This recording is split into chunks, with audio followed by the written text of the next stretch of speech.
जो विद्वान यहाँ उपस्थित हैं उन सबको सुनने का हमें सौभाग्य प्राप्त हो रहा है और उनसे प्राप्त हो रहा है जिन्होंने अपने जीवन में अटल जी के साथ केवल वार्ता नहीं की अपितु अटल जी के करकमलों से पुरस्कार भी प्राप्त किए हुए।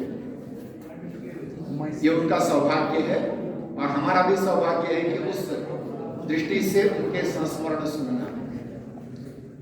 इस अगले सत्र में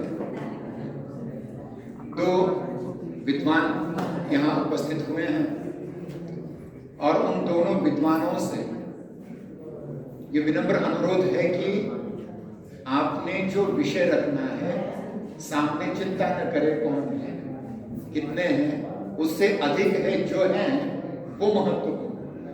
कल भी मैंने कहा था कि श्रोता बहुत दीवान वाले के श्रोता है जरूर। लाइट चली गई है, कोई बात नहीं है।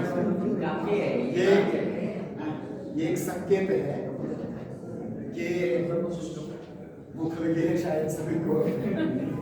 तो समापन सत्र से पूर्व हम भोजन सत्र रखेंगे आवश्यक। जोशी सर लाइट का प्रबंध करवाने।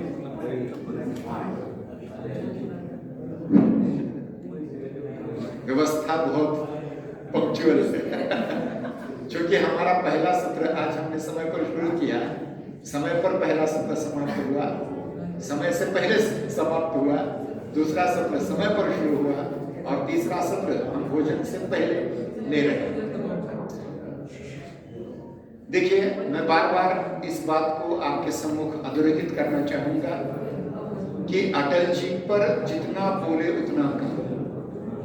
जैसे कबीर ने दोहा रखा था, उसका मतितार्थ ये समुद्र की अगर पूरी स्याही कर दी जाए या सारे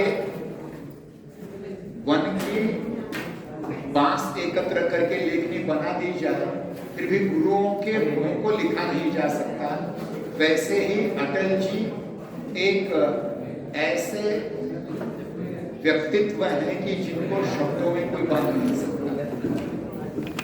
इसलिए हमें शब्दातीत होना पड़ेगा और शब्दातीत वो हो सकता है जो मौन मुखर की मार सकता। अब ये मौन मुखर की मार ये आशुतोष राणा जी का काव्य संग्रह। और आशुतोष जी से मेरी भेंट हुई थी और उन्होंने अपनी रामराज पुस्तक मुझे भेंट दी। हालांकि वे इतने बड़े सेलिब्रिटी हैं कि हम यहाँ ऑर्डर नहीं ला पाए, फिर भी प्रयास है कि कभी न कभी आ जाए। मित्रों, अटल जी पर अलग अलग विचारों से अलग अलग अटल जी पर जो अलग अलग चिंतन की जो प्रक्रिया है उन पर विचार करते करते उनके कवि व्यक्तित्व को लेकर के हम अधिक चर्चा करना चाहते हैं, क्योंकि आज का जो पत्र वाचन होने जा रहा है अमर आंटे जी का है और उसके उपरांत प्रमुख वक्ता जी अपना व्याख्यान देने वाले हैं। उनमें अटल जी की कविताओं को लेकर के और बिना किसी अधिक भूमिका मैं माने सर जी से विनम्र अनुरोध करता हूं कि वे आकर के आज के प्रमुख वक्ता आदरणीय उद्धव जी का हार्दिक स्वागत करें।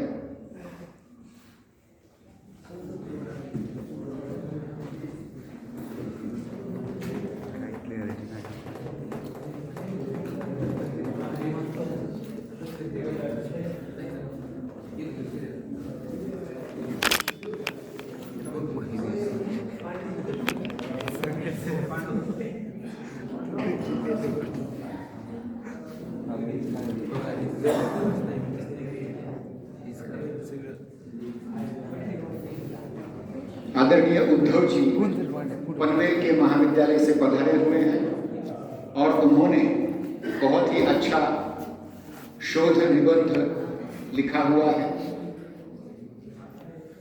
और हालांकि उनका एक सत्र में ही व्याख्यान था, परंतु वे पूरे 2 दिन उपस्थित रहे, इसलिए विशेष अभिनंदन मैं इनका करना चाहूंगा।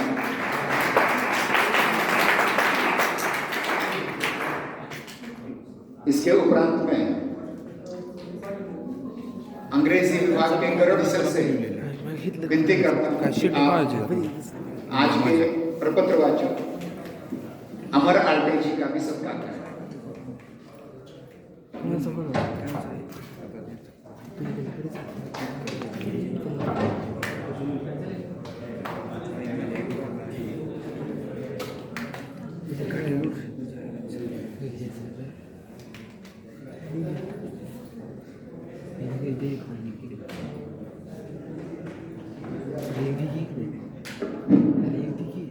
अमर आल्टे जी हमारे मित्र हैं और अटल जी पर बहुत अच्छा प्रपत्र आपने लिखा हुआ है, आपका भी हम यहाँ स्वागत करना चाहते हैं।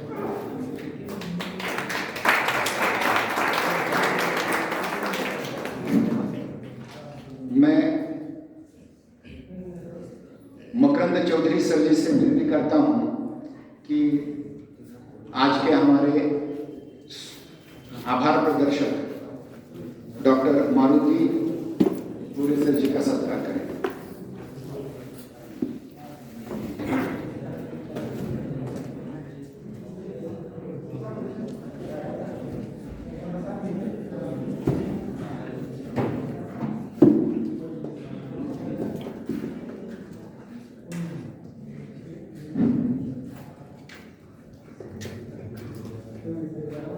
इसके उपरांत में रसाल सर और तिरकर सर जी दोनों को आमंत्रित करता हूँ।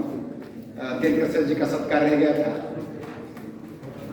आइए रसाल सर आपके हाथ में से तिरकर जी का सत्कार यहाँ रखा गया है।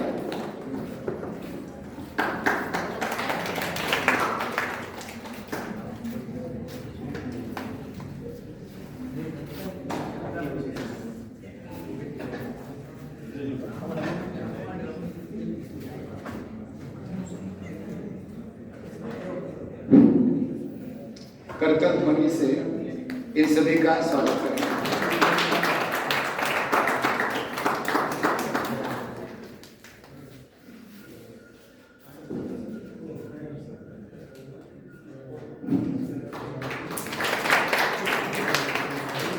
सभी का हार्दिक धन्यवाद।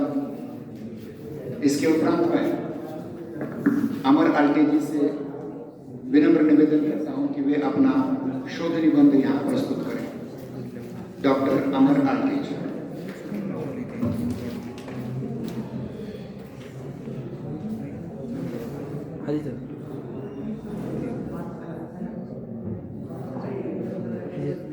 वेंकटेश महाविद्यालय महाजन महाविद्यालय में आयोजित द्विदिवसीय राष्ट्रीय संगोष्ठी में मैं डॉक्टर अमर आल्टे अपना प्रपत्र यहाँ पर प्रस्तुत कर रहा हूँ। हमारे प्रपत्र का विषय है भारत रत्न अटल बिहारी वाजपेयी जी की कविताओं में चित्रित राजनीतिक चेतना। प्रारंभ में ही हमने यहाँ पर उनकी 2 पंक्तियां प्रस्तुत की है। छोटे मन से कोई बड़ा नहीं होता, टूटे मन से कोई खड़ा नहीं होता। और सचमुच ही हम देखते हैं कि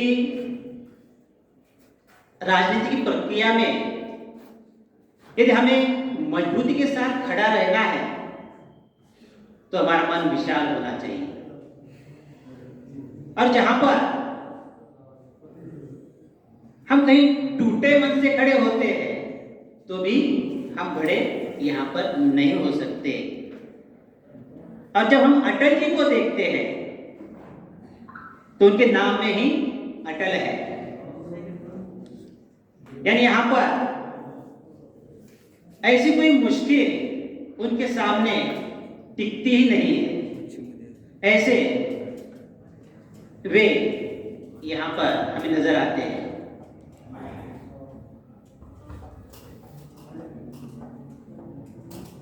एक छोटी मगर बड़ी बात यहाँ पर हमें नजर आती है, और एक रहीम का दोहा भी मुझे याद आ रहा है इनकी काव्य पंक्तियां पढ़ने के पश्चात। बड़े बड़ाई ना करे, बड़े न बोले बोल, रहीमन हीरा कब कहे, लाख टका मेरा मोल। यहां पर अटल जी उस हीरे की तरह है और वे ये नहीं कहते कि मैंने ये किया, और उन्होंने जो कुछ भी किया है वह अब तक पहले से हम सुनते आ रहे हैं, देखते आ रहे हैं, और उनकी जो ख्याति है यह विश्व में इस प्रकार से अजरामर ख्याति के रूप में भी हम उन्हें देखते हैं। अब यहां पर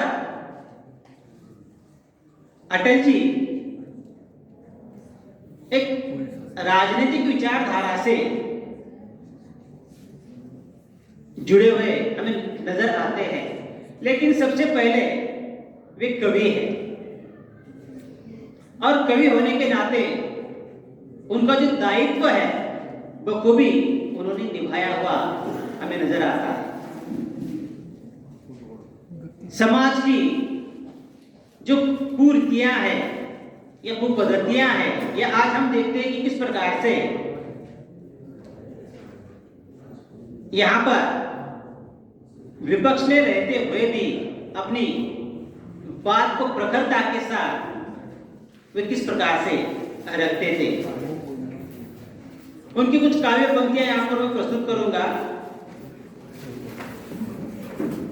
तू दबे पांव चोरी छिपे से न आ, तू दबे पांव चोरी छुपे से न आ, सामने वार कर फिर मुझे आजमा। देखिए, यानी सामने वार कर, कितनी बड़ी बात है। लेकिन राजनीति में हम देखते हैं कि सामने से वार करने वाला बहुत ही कम राजनेता हमें दिखाई देते हैं। चोरी छुपे ही इन्हें वार इस प्रकार से किए जाते हैं। लेकिन एक ऐसा व्यक्ति था कि वो सामने से किस प्रकार से वार करने की बात अपनी कविताओं में करता है। हमने देखा कि जिस तरह से अंतरराष्ट्रीय दबाव होने के पश्चात भी पोखरण परीक्षा उन्होंने किया और एक विश्व शक्ति के रूप में किस प्रकार से भारत का परचम उन्होंने यहां पर लहराने का काम किया। इस बात को भी हम यहां पर भूल नहीं सकते और इसलिए अटल जी सचमुच एक अनमोल नगीने की तरह इस भारत मां के सपूत यहां पर हमें नजर आते हैं। अटल जी ने लोकतंत्र को भारत की आत्मा माना और उनकी कविताओं में जो लोकतंत्र का विषय जो रहा है, यह अधिकतर स्वतंत्रता का अधिकार, साथ ही साथ अभिव्यक्ति की स्वतंत्रता, क्योंकि संविधान ने ही हमें यह अधिकार दिया है और ये मानते हैं कि लोकतंत्र का ये बहुत बड़ा एक हथियार इस प्रकार से यहां पर हो सकता है। सरकार की जवाबदेही ये भी बहुत ही महत्वपूर्ण की बात है। अक्सर हम देखते हैं कि सरकार की जो जवाबदेही है वो किस प्रकार की होनी चाहिए और होती किस प्रकार की है। कई प्रसंगों में हम आज वो देखते रहे। जनता का आंदोलन ये भी एक लोकतंत्र का विषय इनकी कविताओं में हमें देखने को मिलता है और साथ ही साथ सत्ता की नैतिकता। नैतिकता ये शब्द सिर्फ शब्द नहीं है, उसके कई मायने हैं और उन मायनों पर हम अडिग नहीं होनी चाहिए, हमें टिके रहना चाहिए, अटल होना चाहिए। और जो कि अटल जी अपनी नैतिकता पर कभी अधिक नहीं हुए, ये बात भी यहाँ पर प्रमुखता से मुझे बतानी है इनकी। और एक बात यहाँ पर, एक आपातकाल, जिस प्रकार से इमरजेंसी हम कहते हैं, तो इमरजेंसी में हमने देखा कि किस प्रकार का शासन था वह। भले ही हमने उन्हें उस शासन को देखा नहीं है, लेकिन बड़े बुजुर्गों से, बड़े विद्वानों से या पुस्तकों में हमने इन सारी घटनाओं को, या कविताओं में भी, अटल जी की कविताओं में भी इसका जिक्र बेबाक तरीके से हुआ है। हालांकि यहाँ पर बोलना मना था, जो भी बोलेगा वह जेल में इस प्रकार से कैद होगा। इस प्रकार की एक शासन यंत्रणा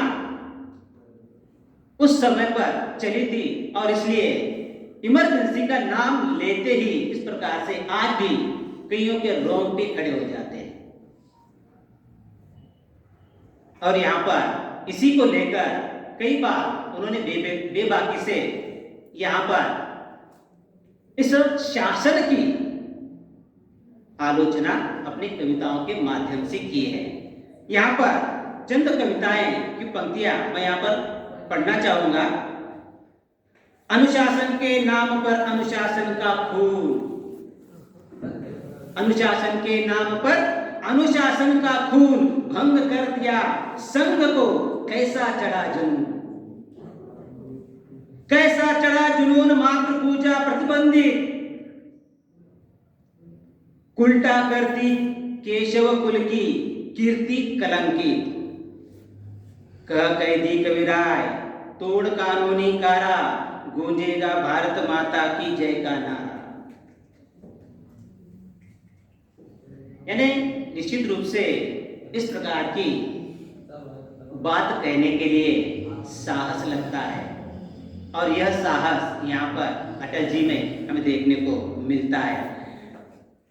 कैदी कविराज की कुंडलियां प्रस्तुत काव्य संग्रह की कविता पाप का घड़ा भरा है में अटल जी ने आपातकाल की राजनीतिक भयावहता को किस प्रकार से स्पष्ट किया है, ये भी एक बात यहाँ पर मैं प्रस्तुत करना चाहूंगा।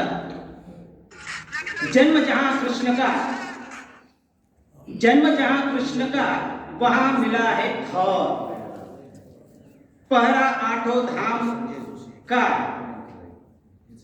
जुल्म सितम का दौर, पाप का घड़ा भरा है अत्याचारी यहाँ कंस की मौत मरा है, कह कैदी कविराय धर्म गारत होता है, भारत में तब सदा महाभारत होता है। मराठी में कहावत है अति तिथे माती। बिल्कुल इसी तरह की जो स्थिति है, यह आपातकाल की स्थिति यहाँ पर हमें देखने को मिल जाती है। इतना ही नहीं, इससे भी आगे जाकर उस भयावहता को हमें देखना है, तो आगे उन्होंने एक बहुत ही सुंदर कविता की है, जहां पर हम देखते हैं कि किस प्रकार से इमरजेंसी के दौर में नसबंदी की थी, और नसबंदी के कारण लाखों पुरुषों की नसबंदी करने के पश्चात आप देखते होंगे कि किस प्रकार से यहाँ पर एक 16 साल से लेकर 70 साल तक के पुरुष को धर पकड़कर इनकी नसबंदी करवाई गई। और इसी को लेकर यहाँ पर उन्होंने एक कविता रची, आओ मर्दो नामर्द बनो। और इस प्रकार के वो कविता की पंक्तियां चंद मैं यहाँ पर प्रस्तुत करूंगा। आओ मर्दो नामर्द बनो, मर्दों ने काम बिगाड़ा है, मर्दों को गया पछाड़ा है, झगड़े फसाद की जड़ सारे जड़ से ही गया उखाड़ा है।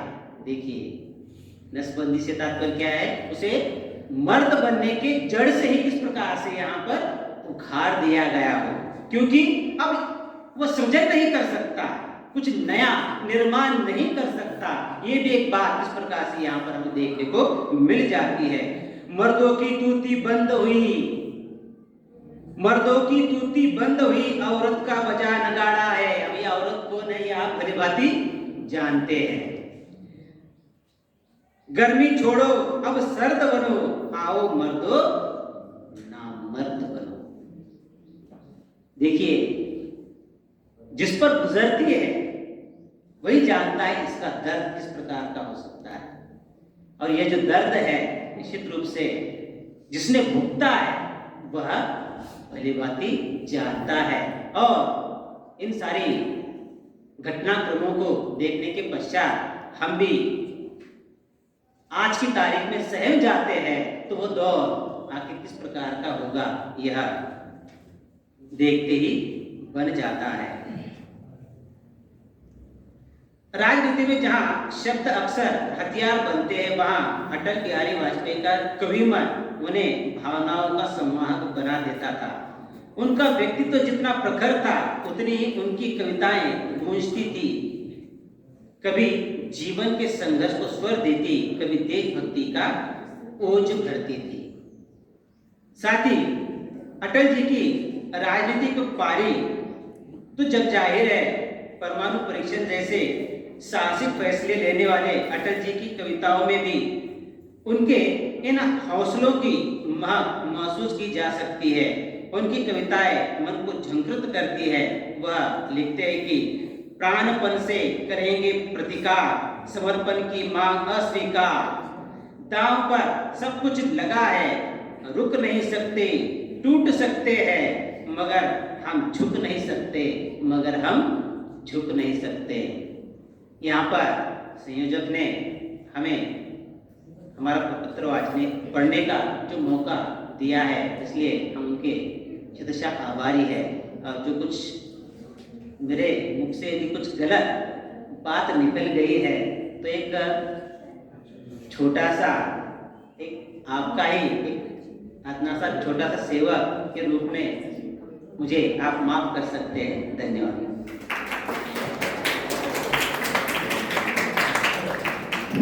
बहुत बढ़िया अमर जी, अमर आंटे जी इस संगोष्ठी की घोषणा से मेरे संपर्क में थे और आपने बढ़िया आलेख लिखा है। और जो आलेख यहाँ आए हैं, लगभग 30 आलेख आए हैं, उनमें कुछ बढ़ोतरी करके और आज के और कल के जितने भी यहाँ वक्ता बोले हैं उन सबका हम एकत्रीकरण करके जनवरी के अंत तक इसकी पुस्तकाकार प्रकाशन अवश्य करेंगे। अमर जी, आपने एक बहुत महत्वपूर्ण बात कही कि आपातकाल में क्या हुआ था। और ध्यान रखिए कि आपातकाल में हिंदी साहित्यकारों के 2 धड़े हो चुके थे। एक धड़ा था जो डॉक्टर हरिवंश राय के बच्चन जी के नेतृत्व में इंदिरा जी का समर्थन कर रहा था, और एक था निर्मल वर्मा के नेतृत्व में विरोध कर रहा था। पर अटल जी ऐसे थे जो राजनीति में होते हुए, विरोध करते हुए भी, जेल में जाते हुए भी कुछ ऐसी बातें कहे जाते हैं जो उनका अंतर्द्वंद्व है। कभी कभी एकांत में, कारावास में मनुष्य को ये लगता है कि सत्य क्या है, असत्य क्या है, इस पर विचार, ये अंतर्द्वंद्व है। और मुझे लगता है व्यक्तिगत रूप में सज्जन शक्ति अंतर्द्वंद्वग्रस्त है और दुर्जन बिना किसी सोच विचार के काम करना चाहिए। ये अंतर्द्वंद्व अटल जी का जो है वो इस प्रकार का है। क्या सच है, क्या शिव, क्या सुंदर। हमारे केशव जी ने 3 बातें कही थी ना, धर्म, अर्थ, काम, मोक्ष, सत्यम शिव सुंदरम की बात, कि क्या सच है, क्या शिव, क्या सुंदर। शव का अर्चन, शिव का नहीं, अब शव का अर्चन हो रहा था, क्योंकि शिव में जो एक मात्रा है, पहली मात्रा, वो शक्ति की है। शक्तिहीन अगर है शिव तो शव है। शिव का वर्जन हो रहा है। जो कल्याण, शिव का मूल अर्थ होता है कल्याणकारी, कल्याणकारी परमात्मा। कहूं विसंगति या रूपांतर, कहूं विसंगति या रूपांतर, वैभव दूना, 3.25 लाख पगार, वैभव दूना अंतर सुना। वैभव दूना अंतर सोना, कहूं प्रगति या स्थलांतर, कहूं प्रगति या स्थलांतर, जीवन ढलने की लगी सांझ, रिटायरमेंट चल रहा है सबका। तो अटल जी ने केवल इस अंतर्द्वंद्व को ही पकड़ा नहीं है, और इस अंतर्द्वंद्व को आगे चल करके एक महत्वपूर्ण बात ये भी कहते हैं कि आहुति बाकी यज्ञ अधूरा, अपनों को विघ्नों ने घेरा, अंतिम जय का वज्र बनाने, नवदधि हड्डियां गलाएं और फिर से दिया जलाएं। बहुत सी बातें उनकी कविता के रूप में कही जा सकती है। बीच में बार बार एक बात आ रही है कि जो हमारे राष्ट्र पुरुष थे एक जमाने में, उनकी निंदा का प्रचलन बहुत चल रहा है। मजबूरी का नाम अमुक अमुक, पहले प्रधानमंत्री ये क्या वगैरह। लेकिन अटल जी दोनों का सम्मान करते। अटल जी ने कभी किसी को अपमानित नहीं किया। वो कहते हैं, राजघाट पर क्या हुआ था एक बार बताने की आवश्यकता नहीं है किसी विशिष्ट विचारधारा के द्वारा। और तब जब राजघाट की गांधी समाधि की विडंबना की गई थी, उस समय अटल जी ने एक कविता लिखी हुई है, क्षमा याचना। क्षमा करो बापू तुम हमको, वचन भंग के हम अपराधी, राजघाट को किया अपावन, मंजिल भूले यात्रा आदि। तो इस प्रकार के अटल जी की बहुत सारी कविताएं हैं, उन पर बहुत सारा विचार किया जा सकता है। परंतु अटल जी की कविता यानी अटल जी केवल कवि नहीं थे, अपितु युग पुरुष थे हिंदी कविता के। इस विषय पर अपना मंतव्य व्यक्त करने के लिए मैं आमंत्रित करता हूं हमारे मित्र आदरणीय उद्धव जी को। आप अपना वक्तव्य यहाँ रखें। आदरणीय उद्धव जी।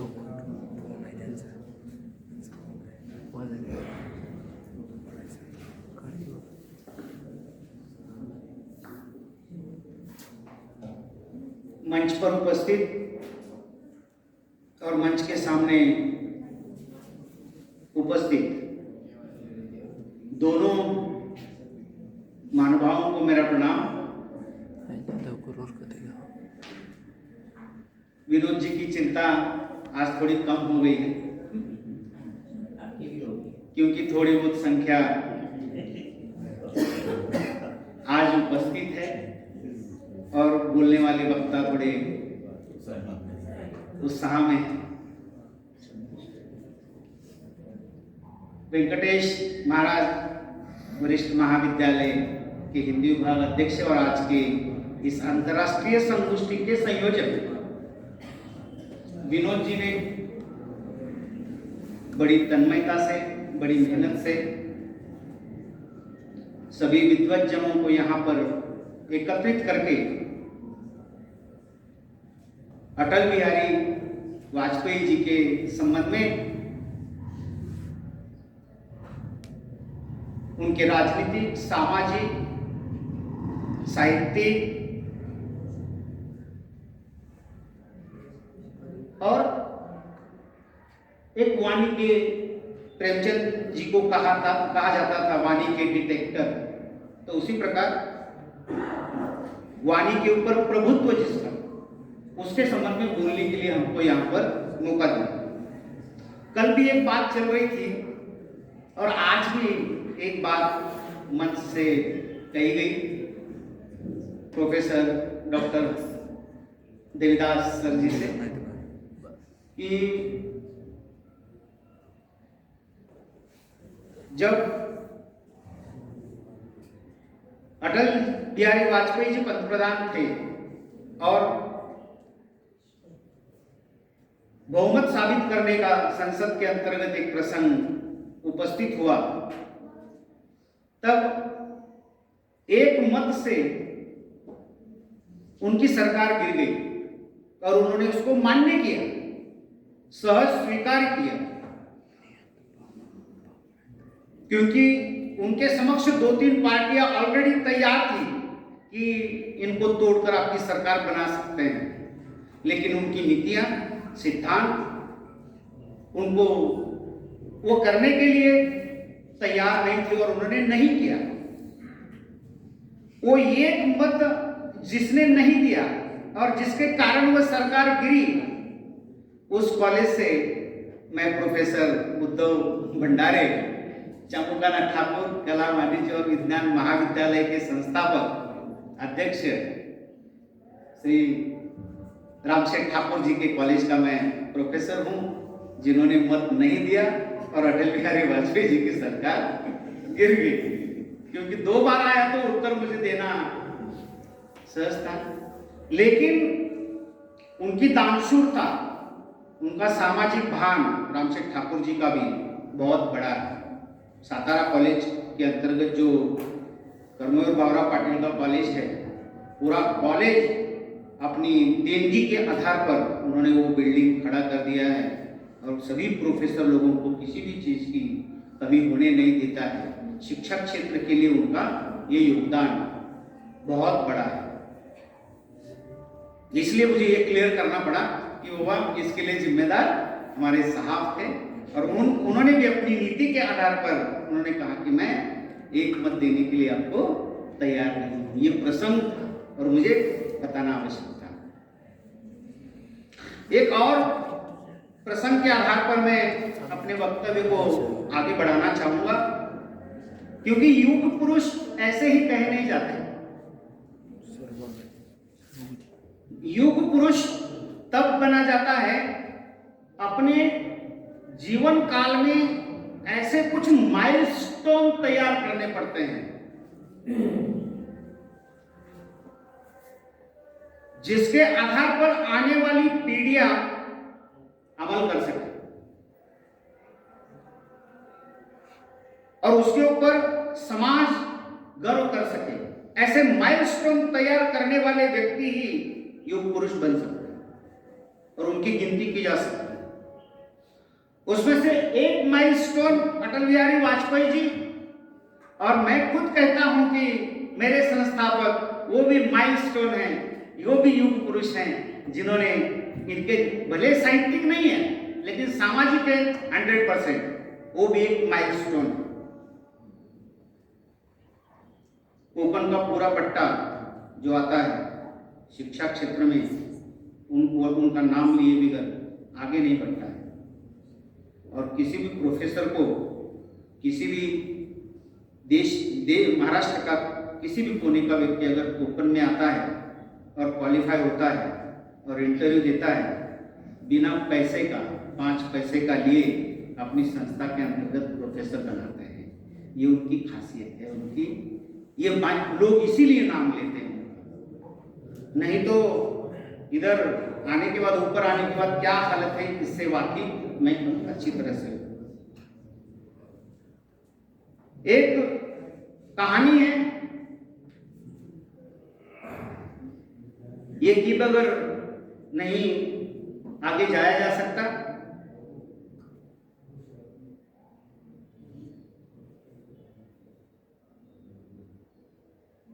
सोने को भी आकार देने के लिए लोहे के हथौड़े से पीटा जाता है। सोने को भी आकार देने के लिए लोहे के हथौड़े से पीटा जाता है और लोहे को भी आकार देने के लिए लोहे के हथौड़े से पीटा जाता है। सोने को भी आकार देने के लिए लोहे के हथौड़े से पीटा जाता है और लोहे को भी आकार देने के लिए लोहे के हथौड़े से पीटा जाता है। जब सोने को पीटा जाता है तो आवाज नहीं करता, लेकिन लोहे को पीटा जाता है तब आवाज करता है।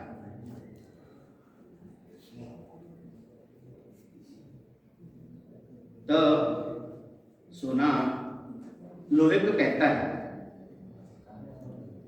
तब सोना लोहे को कहता है, अरे भाई,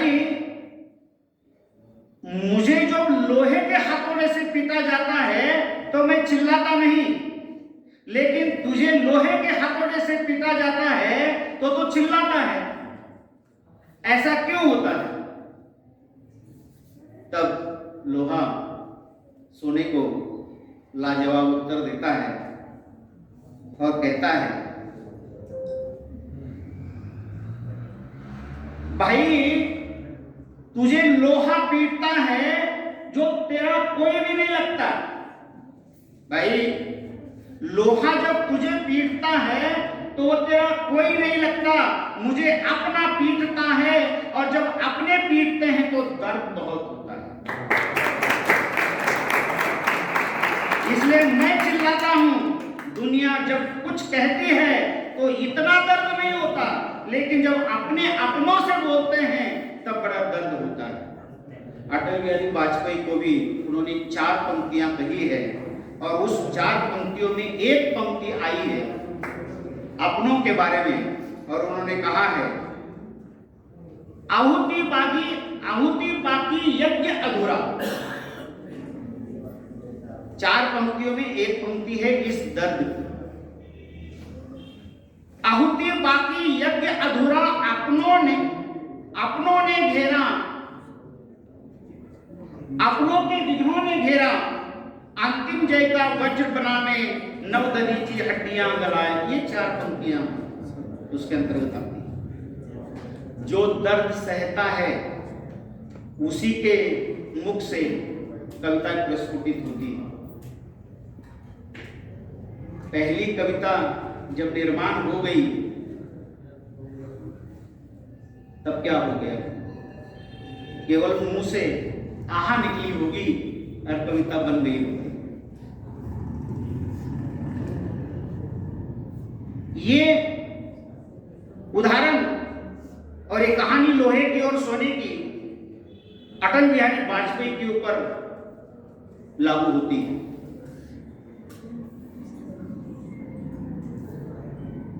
आज हम कोई घर का अपने अस्पताल में भर्ती होता है और अस्पताल के पैसे नौकरी करने वाला आदमी नहीं देता है, तब जाकर पूरा परिवार उस नौकरी करने वाले व्यक्ति के ऊपर कितना गुस्सा होगा और उसके साथ क्या क्या करेगा कल्पना नहीं कर सकते।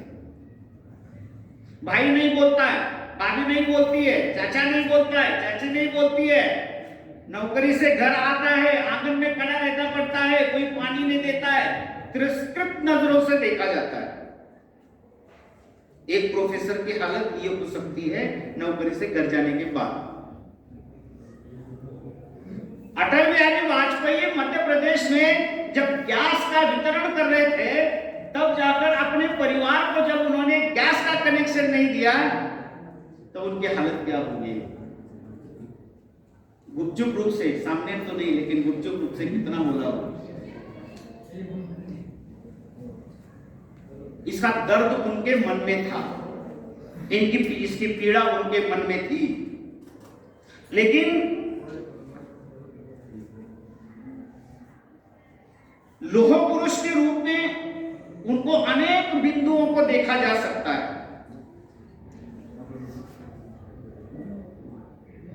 पहली बात है उनकी सत्ता में रहकर भी मनुष्य बना रहना।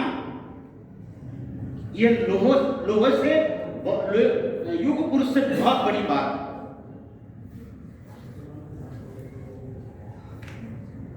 क्योंकि जिसके हाथ में सत्ता आती है वो किस प्रकार का बर्ताव करता है, आज वर्तमान कालीन स्थिति में हम देख रहे हैं। सत्ता आदमी को चैन से बैठने नहीं देती है, पैसा आदमी को आदमी कहने के लिए तत्पर नहीं होता है। ऐसा होने के बावजूद भी धन को महत्वपूर्ण स्थान न देते हुए उन्होंने मनुष्यता को महत्वपूर्ण स्थान दिया। इसलिए युग पुरुष अटल बिहारी वाजपेयी कहलाए जाते हैं। उन्होंने 2 पंक्तियां कही इसके ऊपर। राजनीति में निर्णय कठोर हो सकते हैं, पर मन कठोर नहीं होना चाहिए। अगर मन कठोर हो गए तो राजनीति नहीं कर सकते और आदमी को समाज बचाना मुश्किल हो जाएगा, समाज को एकत्रित करना मुश्किल हो जाएगा। इसलिए उन्होंने अपने इस कालखंड के अंतर्गत जितना हो सके उतना परिवार को भी बनाए रखा और समाज को भी बनाए रखा। इसके साथ ही उन्होंने समाज के लिए पूरी दुनिया के सामने अपना इजहार किया, एक कमरे में नहीं बल्कि सबके सामने। जब समाज में कुछ घटित होता है तो अटल बिहारी वाजपेयी संसद में भी रोए, शहीदों के लिए भी रोए और मानवीय त्रासदी के लिए भी रोए। लेकिन आज का राजनेता इन तीनों में से किसी प्रकार की घटना घटित हो जाती है तो रोता नहीं, बल्कि उसके विरुद्ध में अपनी प्रतिक्रिया देता है राजनीति की दृष्टि से। उसको मानवता नहीं कहा जाता है। ऐसे उदाहरण बहुत सारे हैं, लेकिन मैं यहां देना नहीं चाहता।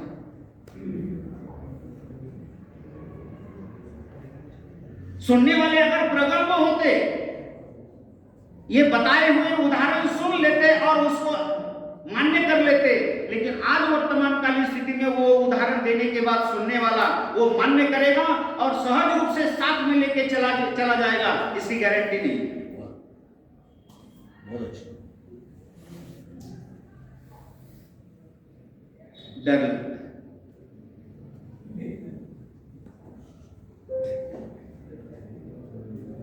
पीड़ा होती है।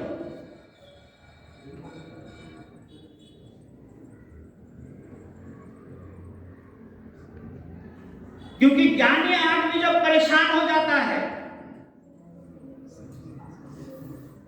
और गुनाहगार आदमी स्वैराचार के रास्ते पर घोड़े के जैसा दौड़ने लगता है, तो राजनीति न राजनीति रह जाती है, न वो समाज रह जाता है। हतबल हो जाते हैं। करे तो क्या करे? तब ऐसे व्यक्तियों की जरूरत होती है जो ठोस निर्णय ले सके। एक किस्सा मुझे याद है अटल बिहारी वाजपेयी जी का। गोवा में भारतीय जनता पार्टी का विश्व सम्मेलन चल रहा था और एरोप्लेन से अटल बिहारी वाजपेयी गोवा चले गए और इधर दूसरे पाकिस्तान के बॉर्डर पर कच्छ के तरफ गुजरात के अंतर्गत दंगे हो रहे थे। और उस समय वहां के राजनेता भी वहां पर उपस्थित थे और ये बात अटल बिहारी वाजपेयी को जब पंतप्रधान थे तो उनको पता चली। उन्होंने एक वाक्य कहा, मुझे आशा है और मुझे विश्वास भी है। ये दो शब्द हमेशा उनके भाषण में आते थे। मुझे आशा है और मुझे विश्वास है, जहां भी ये घटित हो रहा है वहां के राजनेता राजधर्म का पालन करेंगे। बस इतना बोल दिया और अपना मंतव्य उनके प्रति समाप्त कर दिया और चले। तो ये थोड़ा सा कठोर और बाकी सब मौन में भी कठोरता होती है और ये कठोरता ही युग पुरुष का लक्षण होता है। ये मौन भी युग पुरुष का लक्षण है। ये दोनों चीजें उनके पास थी, इसलिए उनको युग पुरुष कहा जाता है। बाकी लोगों को तत्कालीन समय में क्यों नहीं कहा जाता युग पुरुष? परिस्थितियां एक जैसी थी।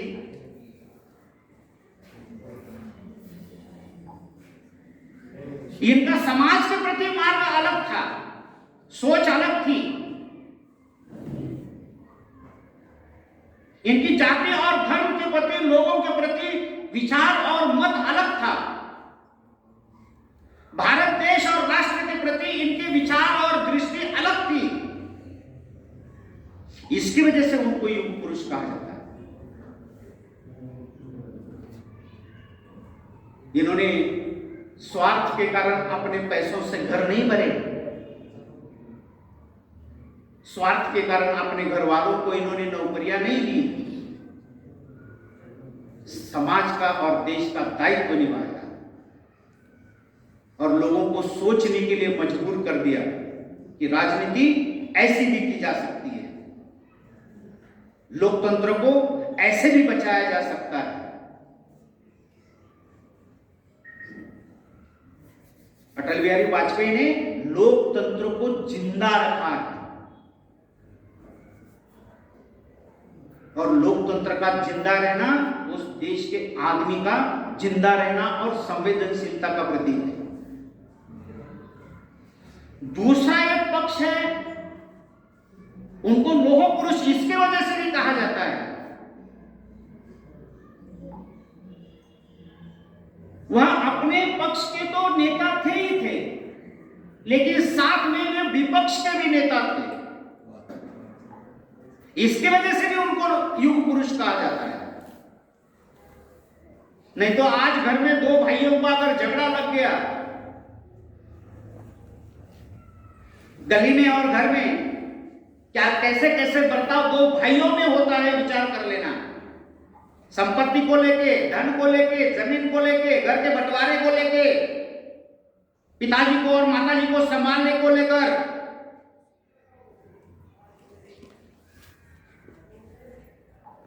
लेकिन यहां तो सत्ता के घोर विरोधी, इनको भी वो अपना मानते थे। एक किस्सा बताऊंगा। राजीव गांधी पंतप्रधान थे और अटल बिहारी वाजपेयी विरोधी पक्ष में थे उस समय में, और बाद में फिर ये पक्ष में आया और वो विरोधी पार्टी में चले गए। अटल बिहारी वाजपेयी बीमार हो गए थे और उनको ऑपरेशन की सख्त जरूरत थी, आवश्यकता थी, और उस समय वो ऑपरेशन भारत में नहीं किया जा सकता था। तो स्वयं राजीव गांधी जी ने उनका ऑफिशियली एक दौरा नियुक्त किया पीएमओ की ओर से, और भारत के बाहर ऑपरेशन करने के लिए ये तो छुपा रहा, लेकिन भारत का प्रतिनिधित्व करने के लिए दूसरे देश में जा रहे हैं, लेकिन उनका मूल उद्देश्य ये था कि आप अपना प्रतिनिधित्व कीजिए, भारत का पक्ष भी रखिए, और वहां पर वो आते समय ऑपरेशन करके आ रहे हैं। और उन्होंने बोला कि मैं ऑपरेशन की भी अनुमति आपको पीएमओ की तरफ से जारी करता हूं। तब जाकर उनका ऑपरेशन हुआ और अटल बिहारी वाजपेयी वापस आ गए। ये हो गया राजीव गांधी की ओर से। लेकिन जब वे सत्ता पर आ गए तो तीन बातों के ऊपर बहुत सारा संसद के अंतर्गत मराठी में गदारोळ उठला। एकमेकाचं कुणी ऐकायला तयार नाही।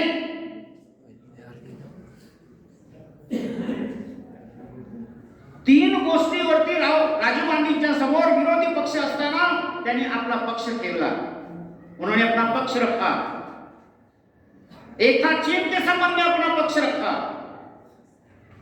दूसरा था अंतरराष्ट्रीय संबंधों के संबंध में पक्ष रखा, और तीसरा तिब्बत के संबंध में उन्होंने अपना पक्ष रखा। ये तीनों बातें जब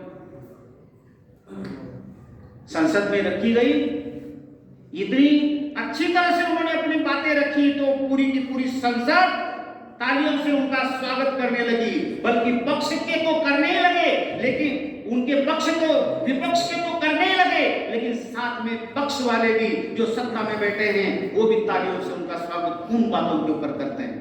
यानी अपनी पैठ अपने पार्टी में तो बनाते ही हैं, लेकिन दूसरी विरोधी पार्टी जो है उसके उन लोगों के बीच में भी अपनी पैठ रखते हैं, इसलिए उनको युग पुरुष कहा जाता है। नहीं तो आज देख लेते हैं आप सांसद कैसे चलती है, बंगाल वाले सांसद कैसे बोलते हैं, दिल्ली वाले सांसद कैसे बोलते हैं, पंजाब वाले हरियाणा वाले सांसद कैसे बोलते हैं।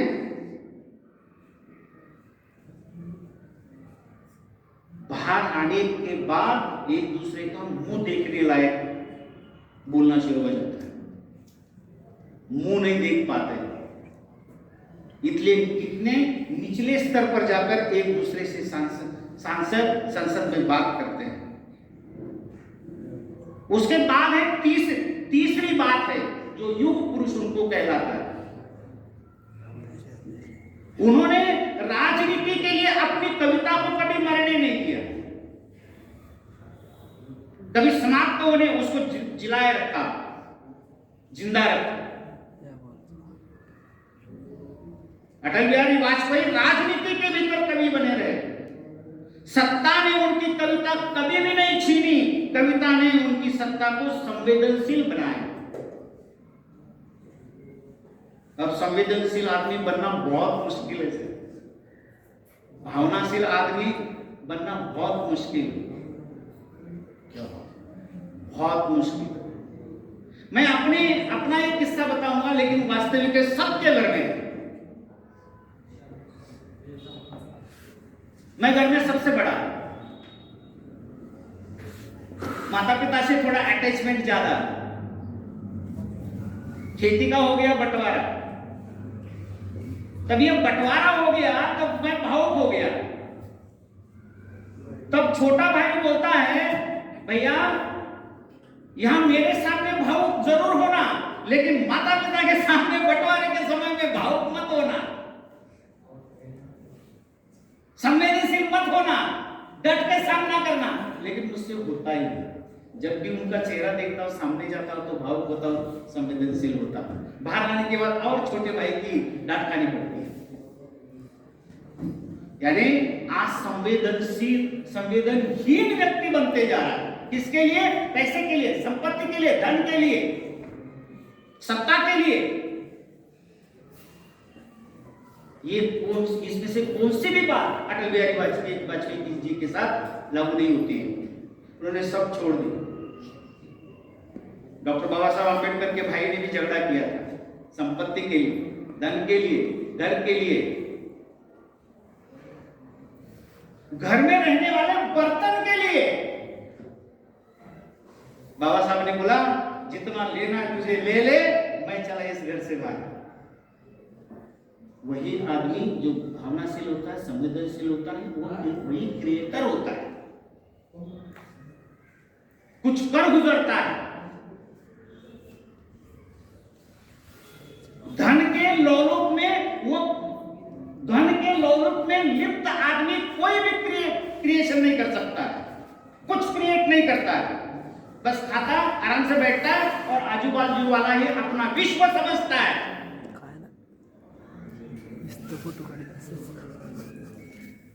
ये उदाहरण बहुत सारे हैं। जो छोड़ छाड़ के सब निकलता है, वो कुछ निर्माण करता है। उसी का दूसरा उदाहरण है सावित्रीबाई फुले और ज्योतिबा फुले। उनको तो घर से बाहर निकाला, पूरी दुनिया को उन्होंने शिक्षित बना दिया।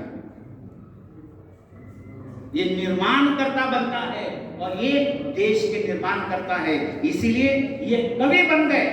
राजनीति में रहते हुए भी कविता नहीं छोड़ी और राजनीति ने कविता छोड़ने नहीं दी और कविता ने राजनीति छोड़ने नहीं दी। इसलिए उनको युग पुरुष कहा जाता है। चौथी बात है मौन की राजनीति। उदाहरण मैंने गोवा का बता दिया और गुजरात का उदाहरण दिया। मौन में भी बहुत कुछ कहने जाता है। आदमी मौन में भी बहुत कुछ कह के चला जाता है। उसके बाद है एक अटल बिहारी वाजपेयी करते क्या थे और जिसकी वजह से उनको लोह पुरुष कहा जाता है। समस्या जब अपनों से हो, समस्या जब अपनों से हो तब समाधान खोजना चाहिए, न्याय नहीं। समस्या जब अपनों से हो तब समाधान खोजना चाहिए, न्याय नहीं।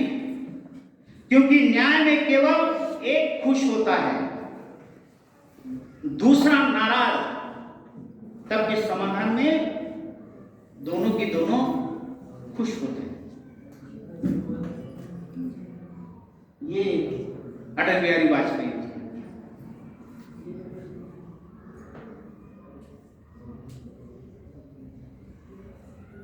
न्याय तो कोर्ट देता है और नाराजी और खुशहाली उनका हिस्सा है। लेकिन राजनीति करते समय जो भी प्रश्न इनके सामने आया, उन्होंने एक को नाराज और एक को खुश कभी नहीं किया, चाहे पक्ष वाला हो चाहे विरोधी पक्ष वाला हो, इस कारण भी इनको युग पुरुष कहा जाता है।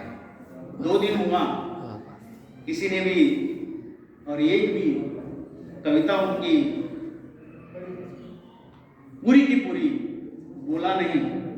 मैंने विनोद जी से कहा भी, अब नहीं है यहाँ पर, नहीं सर से कहा कि सर जी कविता सुनने के लिए मिलेगी या नहीं मिलेगी। सर ने जवाब दिया था मिलेगी ना, क्यों नहीं मिलेगी। अभी तक तो नहीं मिली, अभी समापन आ गया, पता नहीं अभी तो डॉक्टर साहब, प्रोफेसर साहब हैं, तो पार्टे साहब, ये मेरे मित्र हैं। आज जैसे ही आया, ये तो 5 मिनट अपना हाथ अपने हाथ में लेके रखा और बैठा रहा। ये तो भावनाशील, संवेदनशीलता। मिलके 2 साल हो गया, 3 साल हो गया, आज मिले। ये बरकरार रहनी चाहिए। कब मिलते हैं और कितने सालों के बाद मिलते हैं मायने नहीं रखता। एक दूसरे के प्रति भावना, विचार हैं, यही बहुत होता है। जब हम 15 दिन थे, 15 दिन कितने दिन, 15 दिन हम शिमला में थे एक साथ में, और रिफ्रेशर कोर्स करने के लिए शायद गए थे। मैं जब कविता बोलता था तो मुझे बहुत चिढ़ाता था और आज भी चिढ़ा, मेरी तरफ देख के हंसता है, क्योंकि मुझे मराठी में कविता करना बहुत अच्छा, मला मराठीचा पिंड। परंतु उदरनिर्वाहाची भाषा हिंदी, मी शिकलोच हिंदी पुण्यामध्ये, आणि पुण्याने मला हिंदी शिकवलं, नोकरी मी दिली। तर चालत चालत एक मराठीची कविता, याच्याशीच काही संदर्भ नाही, परंतु आणि मग नंतर आपल्या अटल बिहारी वाजपेयीच्या कवितेकडे आपण येऊ। तुम्हारे, सुन लीजिए भाई, भाई भाई भाई भाई भाई भाई भाई भाई,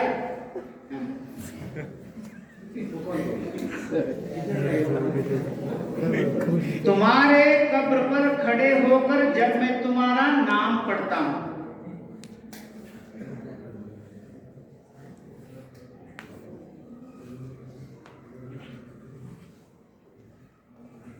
महात्मा गांधी के बारे में लागू होती है, डॉक्टर बाबा साहब अम्बेडकर के बारे में लागू, शाहू महाराज के बारे में लागू होती है, शिवाजी महाराज के बारे में लागू होती है, अटल बिहारी वाजपेयी जी के बारे में लागू होती है। कोई भी बोल सकता है, किसके सामने भी जाके बोल सकता है, लेकिन जाने वाला भावनाशील और संवेदनशील होना चाहिए। जाता है किस दृष्टि से और भाव से, ये मायने रखता है। तुम्हारे कब्र पर खड़े होकर जब मैं तुम्हारा नाम पढ़ता हूं, युग पुरुष ऐसे नहीं बोला जाता, काम बिना काम का। सावित्रीबाई फुले और ज्योतिबा फुले के कालखंड में बहुत औरतें होके चली गई। सावित्रीबाई का नाम क्यों लिया जाता है, ज्योतिबा फुले का नाम क्यों लिया जाता है? डॉक्टर बाबा साहब 1920 के पहले डॉक्टर बाबा साहब अम्बेडकर, डॉक्टर अम्बेडकर कोई पहचानता नहीं। महात्मा गांधी को जब अफ्रीका से भारत में आ गए 1920 के पहले, उस समय महात्मा गांधी को कोई नहीं जानता है। लेकिन उसके बाद जो है कार्य के बाद, लेकिन उसके बाद जब भारत में उनके कार्य शुरू हो जाते हैं, उसके आधार पर उनकी पहचान शुरू हो जाती है, क्योंकि उन्होंने माइलस्टोन तैयार किया। युग पुरुष कहलाए। कितने भी सूरज उगेंगे, कितने भी डूब जाएंगे, लेकिन उनका नाम कोई मिटा नहीं सकता। तुम्हारे कब्र पर खड़े होकर जब मैं तुम्हारा नाम पढ़ता हूं, ऐसा तूने क्या किया कि तुम्हारे कब्र पर तुम्हारा नाम खुद गया? भाई बच्चों, भाई ए भाई, सुन ले कानत काट जरा। तुम्हारे कब्र पर खड़े होकर जब मैं तुम्हारा नाम पढ़ता हूं, तब तुम्हारा काम याद आ जाता है। ऐसा तूने क्या किया कि तुम्हारे कब्र पर तुम्हारा नाम खुद गया?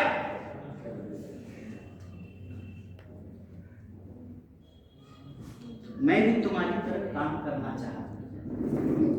मैं भी तुम्हारी तरह काम करना चाहा। डॉक्टर साहब,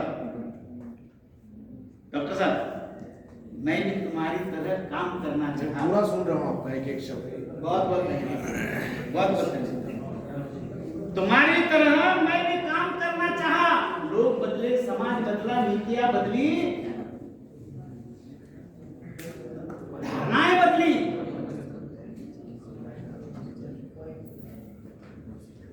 इसलिए मैंने काम करना छोड़ दिया।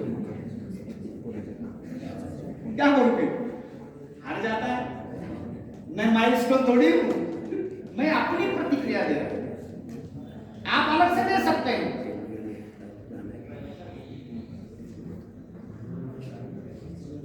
इसलिए काम करना छोड़ दिया। तुम्हारी तरह एक दिन मैं भी मर गया। तुम्हारे कब्र पर खड़े होकर जब मैं तुम्हारा नाम पढ़ता हूं तब तुम्हारा काम याद आ जाता है। ऐसा तूने क्या किया कि तुम्हारे कब्र पर तुम्हारा नाम खुद लिया? तुम्हारी तरह मैं भी काम करना, तुम्हारी तरह मैं भी काम करना चाहा, लेकिन लोग बदले, समाज बदला, नीतियां बदली, सोच बदली, इसलिए मैंने काम करना छोड़ा। तुम्हारी तरह मैं भी एक दिन मर गया। 4 कंधों ने उठाकर तुम्हारी तरह कब्र में दफना दिया।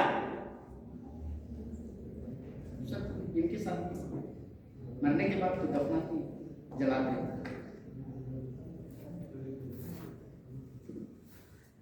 हमारी पीढ़ी हम मरने के बाद हमारा घर में फोटो भी लगाएंगे, मालूम नहीं।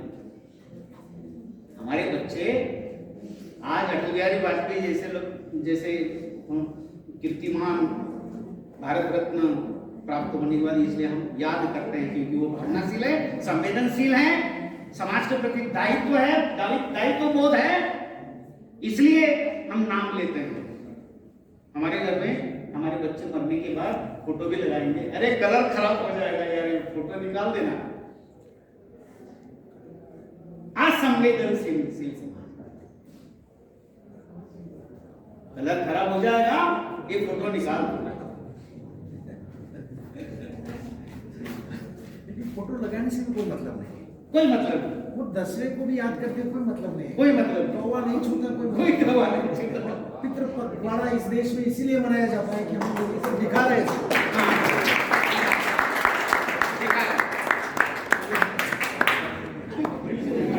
भाई ये तालियां मेरे लिए है या सर के लिए? दोनों के लिए।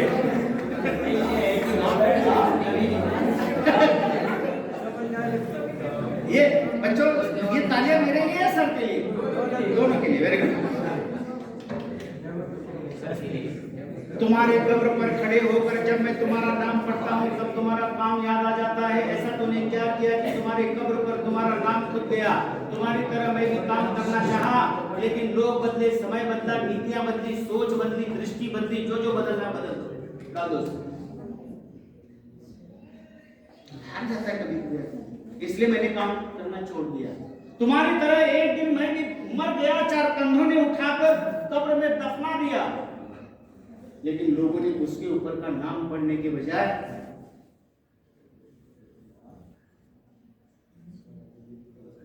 पूरी कर लो कविता, लोगों ने उसके ऊपर का नाम पढ़ने के बजाय किसके लिए उसका उपयोग किया, ये आप डाल सकते हैं।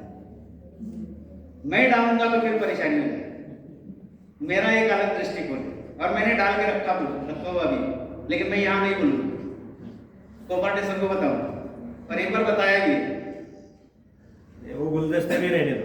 हाँ बहुत बढ़िया। तो इसी प्रकार अटल बिहारी वाजपेयी जी की भी कविताएं पढ़नी चाहिए थी।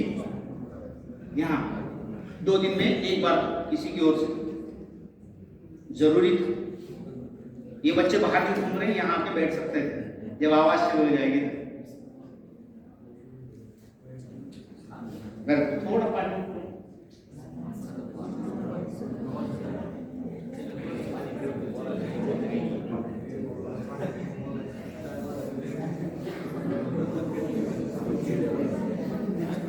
अटल बिहारी वाजपेयी जी की कविता है।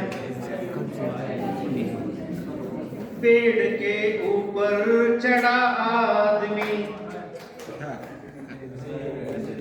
पेड़ के ऊपर चढ़ा आदमी ऊंचा दिखाई देता है। पेड़ के ऊपर चढ़ा आदमी ऊंचा दिखाई देता है। जड़ में खड़ा आदमी नीचा दिखाई देता है। पेड़ के ऊपर चढ़ा आदमी ऊंचा दिखाई देता है। जड़ में खड़ा आदमी नीचे दिखाई देता है, नीचा दिखाई देता है। आदमी न ऊंचा होता है न नीचा होता है, न बड़ा होता है न छोटा होता है। आदमी सिर्फ आदमी होता है। पेड़ के ऊपर चढ़ा आदमी ऊंचा दिखाई देता है।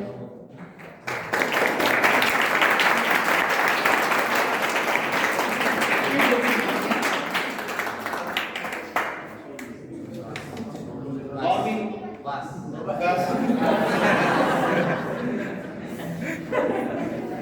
भाई सुनने की जब तक आदत नहीं लगाओगे तब तक कुछ ग्रहण नहीं कर पाओगे। भूख लगी उनको भी। चौहान सर जी को हमने कितना सुना है हमको मालूम है, और तब जाकर सर अब डिजिटल बन गए हैं। इन्होंने रास्ता अपना दिया है। बहुत अच्छी तरह से आपने प्रेजेंटेशन किया सर। ये आने वाली पीढ़ी के लिए एक सीख है कि समयानुसार कैसे आदमी को बदलना चाहिए। ये हमने सीखा है। वेंकटेश महाविद्यालय के संयोजक प्राचार्य, इन्होंने मुझे यहाँ आमंत्रित किया, मुझे बोलने के लिए मौका दिया। इसलिए सर आपका मैं तहे दिल से शुक्रिया अदा करता हूँ। और आपने 2 दिन इतनी जद्दोजहद की, परेशानी से सबको बांध के रखा, परेशान होकर भी बांध के रखा। इसके लिए आपकी धैर्य की दाद देनी पड़ेगी। बहुत बहुत शुक्रिया सर, धन्यवाद। इसी प्रकार का प्यार मोहब्बत लोगों के साथ रखने का प्रयास कीजिए। आज इतने जुड़े हैं, कल दुगने हो जाएंगे जरूर, लेकिन ये सिलसिला जारी रहना चाहिए, बंद नहीं रहना चाहिए। बहुत बहुत धन्यवाद।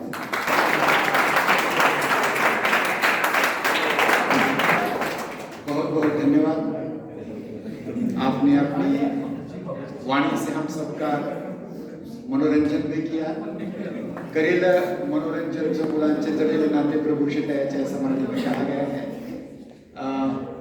मैं इस सत्र के आभार प्रदर्शन के लिए, कृतज्ञता ज्ञापन के लिए प्राध्यापक डॉक्टर मारुति गोरे जी को आमंत्रित करता हूँ कि इस सत्र का आभार ज्ञापन करें। इस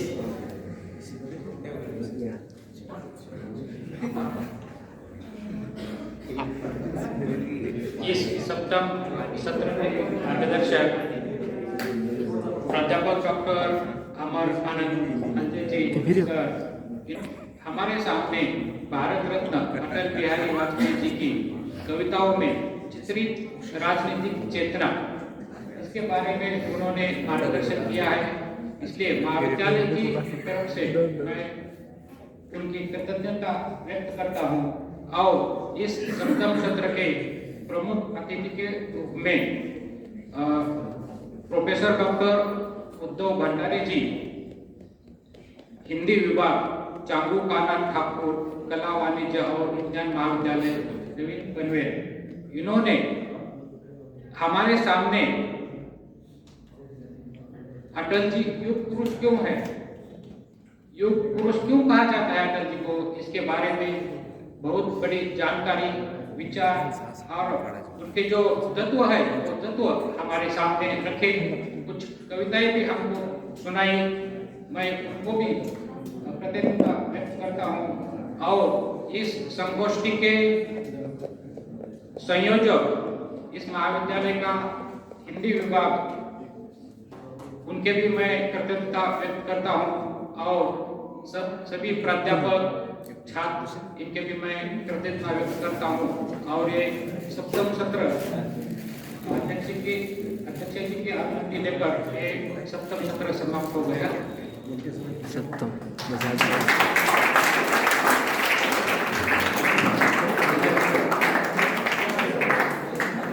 इस सप्तम सत्र के बाद समापन सत्र की ओर जाने से पूर्व आप सबको आमंत्रित किया जाता है कि आप अपना